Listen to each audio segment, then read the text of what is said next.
अरे भगवत पार्षद, तुम क्यों भूल रहे हो कि तुम सत्य स्वरूप भगवान की आराधना करते हो?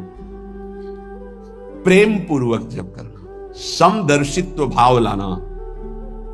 अजपा जाप 24 घंटे होता है श्वास के साथ पहले। 4 वर्ष के साधन से विमान में आए हुए भगवान नारायण का दर्शन। भाई जी महाराज का तो ऐसे दर्शन, निज पार्षद जन निज जन थे, उनके बीच में भाई जी से पूछते जा रहे हैं पूज्य श्री जयदयाल गोयनका जी, भगवान के चरण कितनी दूर हैं? बस बोले पास हैं, स्पर्श कर रहा हो। कैसे लोगों को विश्वास होगा? कैसे?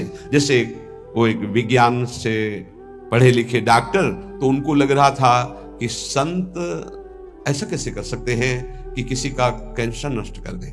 जैसे उनको लग, पूज्य राधा बाबा के प्रारब्ध को भाई जी ने अपने शरीर पर लिया। देखो, नाटक करना अलग बात है, सिद्ध संत जन करुणामय होते हैं। कल फिर बताया था, उन्होंने अपने प्रारब्ध जो भजन साधन से एकत्रित किया हुआ, उनको दिया प्रारब्ध, अपने ऊपर ले लिया, अपनी टांग कटा ली उनका कैंसर। भाई जी अस्पताल में भर्ती रहे राधा बाबा के प्रारब्ध को लेकर के। इन संतों की महान उदारता और महिमा को कैसे कोई जानेगा? ये अजपा जाप में बड़ी सामर्थ्य है। इसमें क्या होता है कि जपना नहीं होता है, पर यहां तक पहुंचना कठिन है। पीछे बताया गया था कि इतने समय तक अगर आप वैखरी से भजन करें, परसों ही शायद चर्चा हुई थी, फिर आपके कंठ से चलने लगेगा, फिर आपके हृदय से चलने लगेगा, फिर नाभि से चलने लगेगा। ये श्वास पर अभ्यास किया जाता है। ऐसा जैसे आवाज ना निकले पर आप गुनगुनाओ, नाक की वायु को अंदर से काटते हुए नाम के द्वारा, बस आवाज नहीं निकल रही, क्या चल रहा है श्वास में। हमने नारायण शब्द का अभ्यास किया, नारायण स्वामी जी करें जो हमें गुरु जी ने दिया, नारायण नारायण। 24 घंटे इसका अभ्यास करते करते रोम रोम आनंद से भर गया और नारायण शब्द स्वाभाविक चलने लगा। अजपा जाप बहुत जल्दी भगवत साक्षात्कार कराता है। करता नहीं रहता जाप का, और जाप होता है।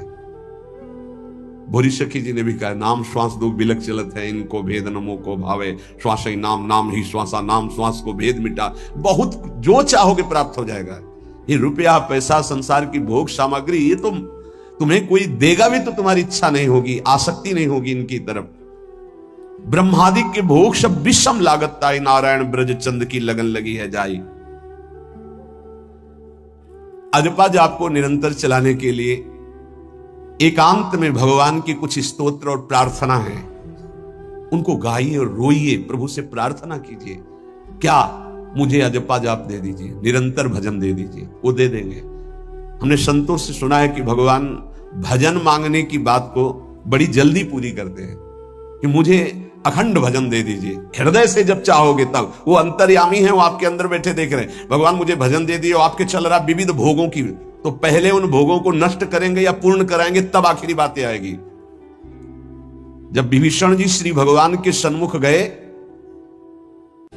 भगवान ने सबसे पहली बात पूर्ण की जो लंका में चलते समय भाव आया था, कि भगवान के चरणों का आश्रय लेकर उनके बाहुबल से इस रावण का विनाश करके जिस सिंहासन पर बैठकर इसने लात मारी, यहीं बैठूंगा आके।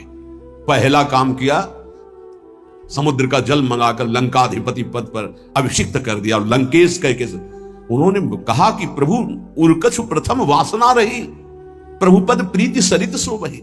प्रभु आपके चरणों के दर्शन से कोई कामना नहीं। तो भगवान कहते नहीं, पहले कामना की थी उसकी पूर्ति ले। हम भगवान से भजन मांगेंगे, साथ में नाना प्रकार की वासनाएं हैं, तो इसीलिए जब बहुकाल करी सत्संगा, सत्संग सुनते सुनते ये दिमाग में बैठ जाता है कि भोग वासनाएं कामनाएं ये हमें फंसाने वाली हैं, हमें नहीं चाहिए। जब आपके अंदर से उदासीनता आएगी, तब भजन की मांग पूरी हो जाएगी। कभी कभी भगवान का गुणानुवाद करके एकांत में रोया करे साधक। कभी रोना आता है अपने इंद्रिय और मन के विलास की पूर्ति ना होने पर। इतने मोटे मोटे आंसू गिरते, तब लगता है कितने कीमती आंसू कितने घटिया जगह में गिरा रहे हो। अरे इन्हीं से प्रभु को खरीद लेते हैं। अगर उनके लिए रो देते तो इतने करुणामय है वो कि आपको आभास होने लगता, भले हम अंतःकरण उस कोटि की व्याकुलता नहीं कि मेरे प्रभु हम पर कितनी कृपा कर रहे हो। अगर हृदय से उनको पुकारे तो निश्चित वो अनुभव में आ जाते हैं। छोटी छोटी बातों में लोग रो देते हैं, ऐसे रो देते हैं, मोटे मोटे आंसू चल रहे बात में ऐसे। और प्रभु की चर्चा हो जाए घंटों, कोई फर्क नहीं पड़ेगा। ये तो आश्चर्य लगता है। और भक्तों को चाहे जितना भीषण कष्ट हो, कभी आंसू नहीं निकल सकते। जब आंसू निकलेंगे तो भगवत भाव में निकलेंगे। कह रहे नारायण स्वामी कि अजपा जाप के लिए भगवान से प्रार्थना करो। कभी कभी एकांत में उनके स्तोत्र हैं, गुण हैं, उनको गा गा कर रो, उनसे प्रार्थना करो, हे दीन बंधु मुझे अपना अखंड भजन दे दो। जो चाहिए सब प्राप्त हो जाएगा। भजन से क्या नहीं प्राप्त हो सकता। एकांत में बैठकर रोने से, ऐसे प्रतिदिन जब आप नियम बना करके प्रभु से प्रार्थना करेंगे। मीराबाई जी ऐसा ही करती थी, रात्रि में गिरधर से बात करती थी, प्रार्थना करती थी। नारायण स्वामी जी कह रहे हैं उपासक ये बिल्कुल ध्यान रखे, यदि नाम सिद्ध करना है तो झूठ बोलना शपथ पूर्वक त्याग दे। झूठ नहीं बोलूंगा, सत्य बोलना इस अजपा जाप के लिए निहायत जरूरी है, निहायत जरूरी है। प्रार्थना है, काहे को मलिन करे जिह्वा। जब हम भगवत मार्ग में चल रहे तो ये याद भूल जाती है हमें कि हमें सत्य ही भाषण करना है, असत्य नहीं बोलना। ये हमें भूल जाते हैं। क्यों भूल जाते हैं? क्योंकि माया का ऐसा प्रभाव। अगर हम भजन के प्रेमी हैं, भजन बढ़ाना चाहते हैं, तो हम झूठ क्यों बोले? सारे जगत में जो भी तुम्हारे सामने आवे, दृष्टि से उसको जरूर देखकर एक बार प्रणाम करो। मेरे प्रभु इस जीव जंतु के रूप में, जड़ के रूप में, चैतन्य के रूप में। इससे तुम्हारे हृदय में पवित्रता बढ़ेगी, अजपा जाप चलने में सहायक होगा। सत्य बोलना, भगवान से एकांत में रोकर प्रार्थना करना, सबके प्रति भगवत भाव रखकर प्रणाम करना, जिससे तुम्हारा कहीं दोष दर्शन नहीं होगा। किसी के मन को दुखाने वाली कभी बात न कहे, किसी को दुर्वचन न कहे, किसी का वैर भाव अपने हृदय में स्वीकार न करे। ये साधन मैंने स्वयं किया है नारायण की कृपा से। इस दास को वेदांत का भी पूरा ज्ञान है और भक्ति मार्ग का भी। दोनों का आखिरी भाव समदर्शिता है, चाहे भक्ति से चाहे ज्ञान से। सब में ब्रह्म देखना, सब में वासुदेव देखना, सब में इष्ट देखना। भक्ति विषय में भजन और ज्ञान विषय में नारायण, ये दोनों बात भक्त में होनी चाहिए। भक्ति का प्रथम और अंतिम विश्राम भजन, हर समय भजन चलना। और आंतरिक ज्ञान का विषय सब में हमारे इष्ट देव। ये दो बातें जरूर होनी चाहिए परिपक्व भजनानंदी होने के लिए। अगर भगवान की प्राप्ति करनी है तो ये दो बातें बड़ी जोर की है। भजन निरंतर और जिसके भी सानिध्य में आए उसमें भगवत भाव करना। मेरे नारायण ने मुझसे कहा, वो फरमाया कि उनके पीछे पीछे मैं चलता हूं जो मेरे ऐसे भजन करने वाले भक्त होते हैं। और श्री कृष्ण चंद्र जी ने दयालुता में भागवत में कहा, अनुब्रजा में हम नित्यम पूयत्यंगुरेण भी। मुझे बहुत रोना आता है बात सुनकर के कि दास की चरण रज के लिए स्वामी पीछे पीछे डोलता है। किस भक्त के पीछे? जो दो बातें यहां कही, जो निरंतर नाम जप करता है और सब में भगवत भाव रखता है। तो भगवान नारायण ने नारायण स्वामी से कहा कि मैं उसके पीछे पीछे डोलता हूं कि उसकी चरण रज मेरे ऊपर पड़ जाए।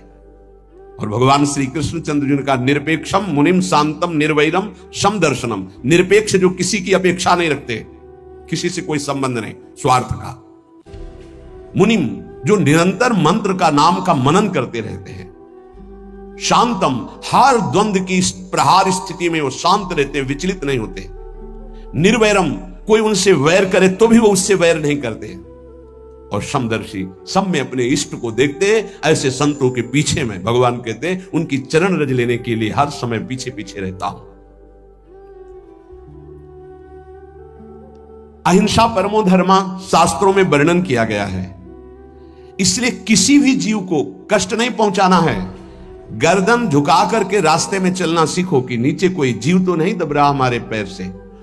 शरीर को सावधानी पूर्वक, किसी को दुख ना पहुंच जाए मेरे शरीर से। वाणी को संभाल कर, किसी के हृदय में बाण ना लग जाए, वाणी का बाण ना लग जाए। बाहर का प्रहार तो सहा जाता, लेकिन जब हृदय में शब्द चुभता है वचनों का, ये बाण खड़कता रहता है। किसी भी जीव को कभी मारना नहीं, वो तुम्हें नुकसान नहीं पहुंचाएगा। गीता वाटिका में सांप निकला, फण वाला कोबरा। राधा बाबा ने कहा, देखो अभी केवल हमने देखा है, अगर और लोग देखेंगे तो आपको पीड़ा पहुंचा सकते हैं। इसलिए एक लकड़ी उठाई और कहा मैं रास्ता बना रहा हूं, आप इधर से चले जाओ। ऐसे किया सांप ने। सब में भगवान है। अगर हम भगवत भाव करते हैं तो निश्चित वहां से कोई विरोध नहीं होगा। जब हम भगवत भाव करते तो सर्वात्मा भगवान वहां विराजमान कैसे आक्रमण करेंगे। जैसे रत्नावती जी के लिए माधव सिंह ने जंगली शेर पिंजड़े में बंधवा कर वहां लाए और ऊपर से बालकनी से पिंजड़े का ऐसे खींच दिया गया, शेर बाहर निकला दहाड़ता हुआ। और वो पूजा में थी ठाकुर जी की। संतशाला में बहुत से संत विराजमान थे। दासी ने कहा महारानी सावधान, सिंह। आरती करने जा रही थी, मुड़ी और कहा नहीं सिंह नहीं, नरसिंह। हमारे भगवान नरसिंह देव पधारे। और थाल लेकर मुड़ी तो जैसे सीधी गाय ऐसे खड़े हो गए। तिलक लगाया, आरती की, प्रणाम किया। सिंह घूमा और छलांग मारी ऊपर। जो बालकनी में राजा के पार्षद उसको बंदी बना करके लाए, सांप को फाड़ और जंगल में। किसी संत को, रत्नावती जी को या किसी वहां कोई क्षति नहीं, लेकिन जो उनकी क्षति के लिए लाए थे उनके लिए वो सिंह, इनके लिए वो भगवान नरसिंह। यथा योग्य दूसरे की सहायता करना यह अपने भजन को बढ़ाने के लिए अत्यंत आवश्यक है। नारायण स्वामी जी कहते हैं साधु क्या सहायता करेगा? मान लो जो अकिंचन है वो क्या सहायता करेगा? तो विद्या दान सबसे बड़ा दान है। तुमने जो शास्त्रों में स्वाध्याय किया है, जो अनुभव किया है, वो दूसरों को दो। जो अधिकारी है, जो दैन्य है, जो सुनना चाहता है, उसे जरूर सुनाना चाहिए। जो विद्या का दान करता है, भगवान का भजन बहुत सहजता से होने लगता है। दूसरे को भजन में लगाने की बात। इसीलिए जैसे आप गृहस्थ में हैं तो आप अपने परिवार के छोटे बच्चे बड़े सब 5 मिनट आप राधा राधा कहिए, आप 10 मिनट भजन कीजिए, आप स्वयं कीर्तन कीजिए, पूरे परिवार को सुनने को मिले, बहुत लाभ मिलता है। सब अगर नगर कीर्तन करें तो लाखों लोगों के पाप नष्ट हो जाए, आपको बहुत जल्दी भगवत प्राप्ति हो जाए। ये साधन होते थे। अब क्या हो गया कि इतनी भजन के प्रति लघु बुद्धि हो गई कि शर्म लगेगी कि हम पूरे गांव में कैसे कीर्तन करें। जो शर्म लगने वाली बातें उनमें शर्म नहीं, नाम जप में शर्म लगेगी कि हम 10 लोग मिलकर नगर कीर्तन करें। पहले ऐसा था, प्रातः 4 बजे गांव के 10-20 लोग बड़े बूढ़े मंजीरा लेकर, ढोलक लेकर के आसपास गांव में फेरी देते थे, जिसे प्रभात फेरी कहते थे, और वो नाम कीर्तन करते हुए गए। कितनी सुंदर प्रथाएं थी। शाम के समय रामायण या भागवत की कथाएं, कोई जो पढ़ा लिखा है वो सुना रहा है, 10, 20, 50 ऐसे आसपास के घरों के लोग बैठकर भगवान की चर्चा सुन रहे हैं। ये जरूर करना चाहिए, जो भजन के लिए बहुत उत्साह बढ़ता है। ध्यान करते समय, भजन करते समय मन तुम्हें घुमा घुमा कर माया में फंसाएगा। नारायण स्वामी का अनुभव, तुम्हें उसको घुमा घुमा के भजन में लाना है। ये युद्ध करना है। मन ने जो मांगा वही हम देने के लिए तैयार हो जाते हैं। ध्रुवदास जी कहते हैं, मन अब तक तूने जो कहा मैंने किया, मैं जो कहता हूं तुम्हें करना पड़ेगा। थोड़ा तो हिम्मत लाओ मन से लड़ने के लिए, और किसी से लड़ने की जरूरत नहीं। मन को जीत गए तो सच्चे गुरु बन जाओगे। मन को जिसने चेला बना लिया वही सच्चा गुरु नहीं। मन के सब चेला हैं, कोई बिरला ऐसा है जो मन को अपने शिष्य बना ले। बहुत ध्यान दीजिए, लाखों बार प्रश्न आते हैं। मन जब तुम भजन में बैठोगे तो घुमा घुमा कर माया में मारेगा, आपको वहीं गिराएगा। तुमको ये करना है कि उसे घुमा घुमा कर नाम में लाना है। चल राधा राधा राधा, तेरी एक बात नहीं सुनेंगे। इस साधन के करने से मन की शक्ति जो विषय भोगों में फंसाने वाली है वो कम हो जाती है। ध्यान दीजिए, बड़े अनुभवी महात्मा है नारायण स्वामी। बार बार जब आप अपने मन को संसार की तरफ जाते हुए से घसीट कर नाम में लाएंगे तो कमजोर पड़ जाएगा और वो तुम्हारे अधीन होने लगेगा। मन जिसने अधीन कर लिया वो साक्षात भगवत स्वरूप हो जाता है। मन मारिया तन बस में की ना, हुआ भरम सब दूर, बाहर से कछ दिखत नाही, अंदर चमके नूर। आपो त्याग जगत में बैठे नहीं किसी से काम, उनमें तू कछुअंतर नाही, संत कहो चाहे राम। वो भगवान का स्वरूप हो जाते हैं। मन की प्रत्येक स्फुरणा पर ध्यान रहे, वो तुम्हें संसार की तरफ घुमा घुमा कर मारेगा, तुम्हें घुमा के नाम में लाना है। यह साधन तुम्हें अजपा जाप में स्थित करेगा। मन रूपी दर्पण को साफ करना है। जो जो वासना आवे उस वासना को नहीं भोगना है, इससे मन रूपी दर्पण साफ हो जाएगा। जैसे जैसे तुम वासनाओं को भोगते हो वैसे वैसे मन के ऊपर परत चढ़ती चली जाती है मल की, और जैसे जैसे तुम वासनाओं को नहीं भोगते हो तो मन निर्वासनिक होता जाता है। भोगने से सुख नहीं मिलेगा, ना भोगने से सुख मिलेगा। भोगने से शांति नहीं मिलेगी, ना भोगने से शांति मिलेगी। त्यागात् शांतिरंतरम। अब बहुत बुरा बैठ गया है हमारे हृदय में कि हमारे मन में जो आए वो भोग मिल जाए, हम सुखी, बड़ी कृपा। बोले जब से भजन शुरू किया बड़ा चमत्कार, जो चाहते हो जाता है। दुर्भाग्य, ये कोई सौभाग्य है? जो मन चाहे वो पूर्ण हो जाए, सौभाग्य नहीं है। फिर वो तुमको अधीन करके जो तुम नहीं चाहोगे वो भी करवा लेगा। सौभाग्य है कि मन जो चाहता है वो हम नहीं करते। जो शास्त्र में लिखा है, गुरु आज्ञा, वही मन की बात मानते हैं। अभ्यास करते करते वासनाएं कम होने लगती हैं, फिर वासनाएं नष्ट हो जाती हैं, फिर स्फुरणा ही नहीं होती, अजपाजा प्रारंभ हो जाता है। विक्षेप यही वासनाएं पहुंचा रही भजन में। भजन से जो महासुख मिलता है तुम्हें कैसे बताऊं, नारायण स्वामी कह रहे हैं। मन को वश में करने पर जो सुख मिलता है वो ब्रह्मा को भी सुख नहीं है। अब आप सोच लीजिए, मन के अधीन होने पर दुर्गति तो सब देख रहे हैं, लेकिन मन को वश में करने पर जो सुख है वो परमेष्ठी पद ब्रह्मा में भी नहीं है। इसीलिए भक्त कहता है न पारमेष्ठम न महेंद्र जिष्णम, नहीं चाहिए देवराज इंद्र का पद या ब्रह्मा का पद। ऐसा सुख स्वयं मिल गया क्योंकि मन अधीन हो गया। इसलिए इस दास ने स्वामी नारायण की कृपा से इस मन को अधीन किया। नेत्रों से जलधारा बहने लगी और हर समय नारायण की छवि नेत्रों में बस गई और जिह्वा ने प्रबल रूप धारण कर लिया। नारायण नारायण नारायण नारायण। अभी जिह्वा प्रबल रूप, समोसा, चटनी, ये वो कैसे नाम मीठा लगे। राधा नाम सुधा रसम, पानी आया मुंह में? नहीं।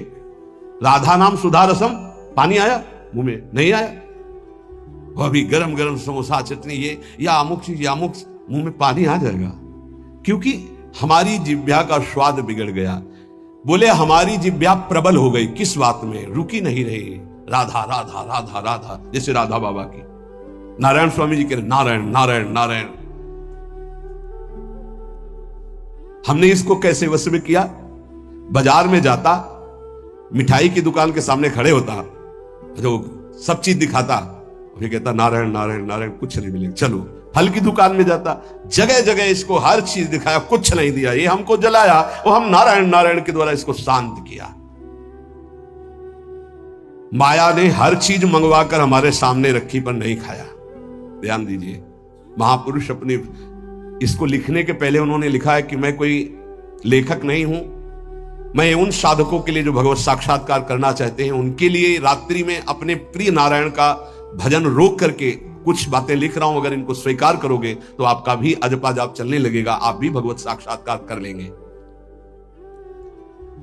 जब हमने देखा कि बहुत सुंदर सुंदर भोजन बन करके हमारे सामने माया भेजने लगी, नारायण भेजने लगे, ऐसा नहीं कह रहे। देख लो साधक की चतुरता देखो। माया हमारे सामने अच्छा अच्छा भोजन पकवान, पर मैं कभी उन अच्छे भोजन को नहीं पाता, मामूली साधारण उससे निकाल करके भोजन पाता। जितने सिद्ध हुए हैं उनकी रहनी यही है। मिठाई, चरफरा, स्वादिष्ट जवान पर ना रखने का नियम ले लिया, ये बड़ी बात है। अभी कुछ समय पहले एक महापुरुष पधारे, उन्होंने पहले आजीवन मिठाई छोड़ दी, कोई मीठा, फिर नमक छोड़ दिया, फिर भगवदाकार वृत्ति में शरीर भी छोड़ दिया।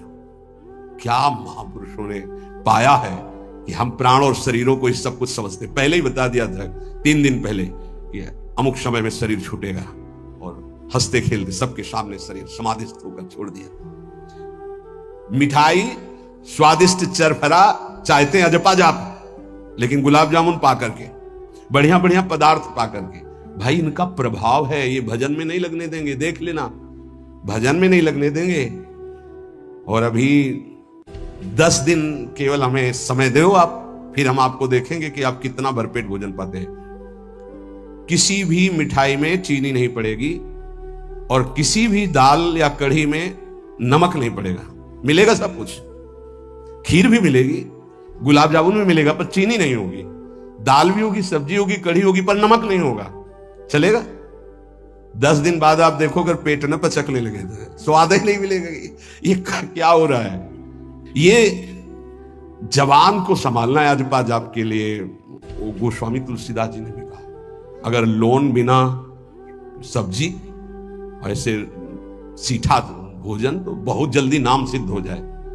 तो हम कह रहे चलो ऐसा नहीं सही, तो पर सात्विक और थोड़ा पाना सीखो। देखो माया की व्यवस्था में कमी नहीं रहेगी, व्यवस्था तो बहुत जोर की होती रहेगी, आप चिंता ना करें। खाते खाते मर जाएंगे, भोजन कम नहीं होगा, ये सृष्टि का क्रम है। आप अपने अगर जिह्वा को आपने विविध प्रकार का स्वाद दिया, तो इस दास ने जो अनुभव किया कि नाम जप नहीं चल पाएगा निरंतर। नारायण स्वामी कह रहे हैं देख लो, नाम चलाना है या रसेंद्री, थोड़ा नमक कम हो, नमक डालो। अरे यार, कभी कभी तो साधु को ऐसा सौभाग्य मिलता है कि नमक ना हो, कभी ऐसा बिगड़ा है चुपचाप दबा के प्रसन्नता से मन की इंद्री को नहीं, शांत, कैसा भोजन, बहुत प्रसाद, बहुत सुंदर था। कभी ऐसा, कभी नमक ना हो, कभी का नहीं मांगना चाहिए, कम से कम थोड़ा तो कभी कभी अवसर मिले ऐसा। कभी खीर बनाओ, चीनी ना डालो, देखो ना बिल, कभी ऐसा। फिर देखो खीर कौन मांगता है?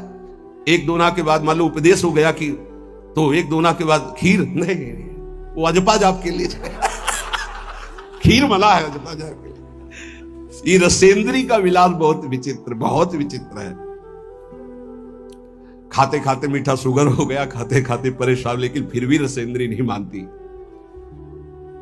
जो निरंतर भजन करना चाहता है उसे 24 घंटे गुरुजनों के द्वारा बनाई हुई दिनचर्या में ही रहना चाहिए। एक दिनचर्या कोई पकड़ लीजिए, एक आज्ञा पालन कीजिए। अगर 100 आज्ञा ना पालन करने की सामर्थ्य आ जाए तो बताना, एक कोई आज्ञा पालन कर लीजिए। वो 100 आज्ञा पालन, और एक आज्ञा उल्लंघन कर दीजिए, 100 आज्ञाओं से आपको नीचे गिरा देंगे।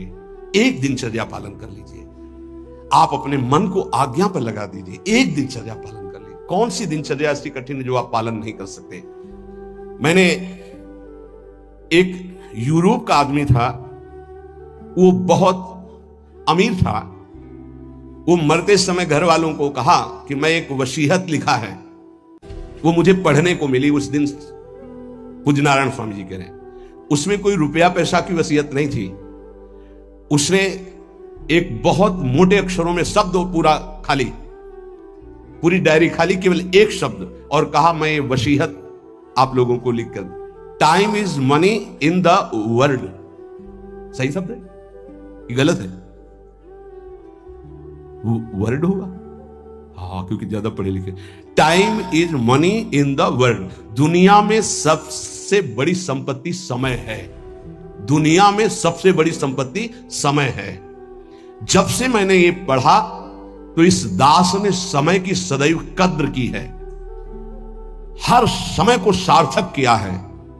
या निरर्थक करने में समय की सार्थकता समझ रहे हैं। निरर्थक सोना, निरर्थक बातें करना, बिना भजन के जो सेकंड गया व्यर्थ गया।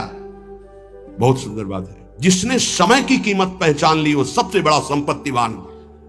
Time is money in the world. संसार में समय ही सबसे बड़ी संपत्ति है। समय की सदुपयोग वृत्ति, राधा राधा राधा राधा,